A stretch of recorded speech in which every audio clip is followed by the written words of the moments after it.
નમસ્કાર ખેડૂત મિત્રો, સ્વાગત છે તમારું ખેડૂત પરિચય યુટ્યુબ ચેનલમાં। આજે તારીખ 26 ડિસેમ્બર ને આજની સવારની હવામાન અપડેટની અંદર માહિતી મેળવીએ તો જેમની અંદર ગુજરાતમાં ફરીવાર માવઠાના વરસાદની સંભાવના દેખાઈ રહી છે તેની માહિતી મેળવીશું। સાથે જ ગુજરાતનું હવામાન આવનાર દિવસોમાં કેવું જોવા મળશે, ઠંડી ક્યારથી વધશે, સાથે જ તાપમાન કેવું રહી શકે છે અને પવનની પણ માહિતી આપણે આ વિડીયોની અંદર મેળવીશું। ચેનલમાં નવા હોય તો ચેનલને સબસ્ક્રાઇબ કરી દેજો અને વિડીયોને લાઇક આપીને તમામ ખેડૂત ભાઈના ગ્રુપમાં શેર કરી દેજો। તો મિત્રો, ખાસ કરીને અત્યારે ગુજરાતનું વાતાવરણ આવનારી 30 તારીખ સુધી સૂકું રહેવાની સંભાવના છે।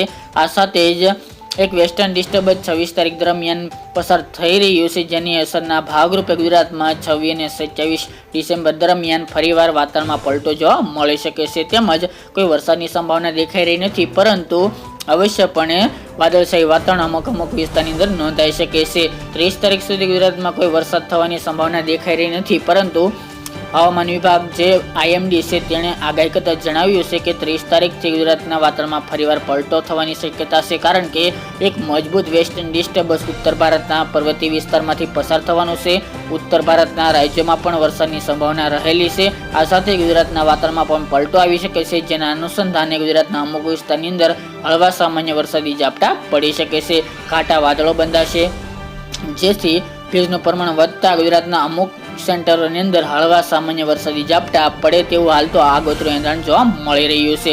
હજુ આમાં ઘણા બધા ફેરફાર હોઈ શકે છે, પરંતુ ચોક્કસપણે 30, 31 અને 1 અને 2 જાન્યુઆરી દરમિયાન એમ કુલ 4 દિવસ ગુજરાતની અંદર વાતાવરણમાં ફરીવાર પલટો થવાની સંભાવના છે। આ સાથે ઉત્તરાયણ પહેલા પણ ફરીવાર ગુજરાતની અંદર વાદળછાયું વાતાવરણ રહેવાની શક્યતા દેખાઈ રહી છે। અંબાલાલ પટેલે પણ 5 તારીખ બાદ એટલે કે 5 જાન્યુઆરી બાદ પણ એક માવઠાના વરસાદને લઈને આગાહી કરી છે, પરંતુ તેમાં પણ હજુ ઘણા બધા ફેરફારો હોઈ શકે છે। તેની અપડેટ પણ આપણે દિવસે દિવસે આપતા રહીશું। અત્યારે ગુજરાતના વાતાવરણમાં હાલ તો 26 અને 27 તારીખ દરમિયાન પલટો થવાની સંભાવના જોવા મળી રહી છે, જેની તમામ ખેડૂત ભાઈ નોંધ લેવી। બાકી ગુજરાતની અંદર 30 તારીખ સુધી કોઈ માવઠાના વરસાદની સંભાવના રહેલી નથી, પરંતુ જાન્યુઆરી મહિના દરમિયાન અવશ્યપણે ગુજરાતના વાતાવરણમાં પલટો ફરીવાર જોવા મળી શકે છે।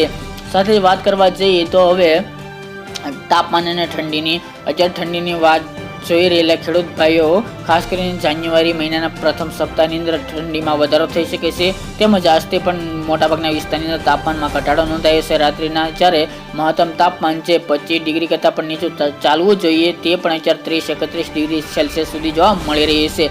આ વર્ષે અલ નીનોની અસરના કારણે હાલ તો શિયાળો મોડો પહોંચ્યો છે, ખાસ ઠંડી નથી પડી રહી, પરંતુ હવે કડકડી ઠંડીનો રાઉન્ડ જાન્યુઆરી મહિનાના પ્રથમ સપ્તાહની અંદર જોવા મળે તેવું હાલ તો જાણવા મળી રહ્યું છે। તાપમાનની મિત્રો વાત કરવા જઈએ તો ગઈકાલથી થોડો ઘટાડો રાત્રિના તાપમાનમાં નોંધાયો છે। આવનારી 30 તારીખ સુધી રાત્રિનું લઘુત્તમ તાપમાન 15 થી લઈને 10 ડિગ્રી વચ્ચે ઉત્તર ગુજરાત અને કચ્છમાં જોવા મળશે।